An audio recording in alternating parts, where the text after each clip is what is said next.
各位 YouTube 朋友好，今日我哋要介紹一隻 IWC 嘅派樂嘅飛行員手錶，咁個 reference 就係3777啦，係啦，咁呢隻錶就大約就2010幾年出嘅，一隻非常經典嘅手錶，好多朋友可能都玩過，亦都係擁有過嘅。咁有出唔同嘅面啦，包括呢個最經典嘅黑面啦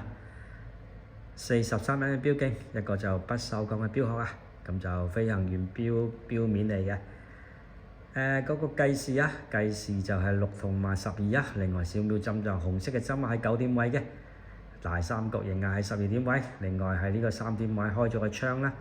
咁係一個線性嘅日曆啊，咁有3日嘅顯示，咁另外有個星期嘅，佢又唔似嗰啲就一排啊星期日嘅，所以呢隻錶都叫做個日曆嗰度有啲特色嘅，咁就其實出咗唔係好耐，咁就轉咗個另一種啦。咁有啲人就中意呢啲款啦，因為呢個就線性日曆好似比較特別少少，亦都比較靚嘅。咁啊個計時就係2點位同埋4點位嘅。咁呢度有鎖把 IWC 紗咗個框，一個物底設計，自動機芯，43蚊錶徑，配上個代用嘅錶帶呢個扣我都唔知係原裝定係代用啦。咁呢度又有個扣啊，佢就跟2條帶嘅，呢啲帶都係代用帶嚟嘅。係啦，咁就之前個師兄啊，因為隻手都比較長啲嘅，粗啲嘅，所以佢呢條長帶嚟嘅。你見呢邊就特別長嘅，咁呢條亦都係啊。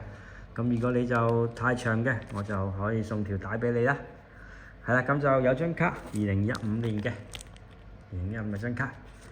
，2萬蚊啊！中意朋友 WhatsApp 我咧嘛，2萬蚊真係超值啊！咁啊2萬蚊有隻大裝嘅呢個派樂啊，3777，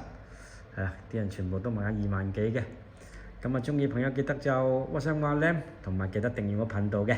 因為嚟緊會介紹翻唔同嘅手錶俾大家，咁價錢可能亦都係有啲都幾好嘅，同埋最好咧就係大家可以換下錶，多除少補嘅。記得喺下面留言支持俾 like，多謝各位。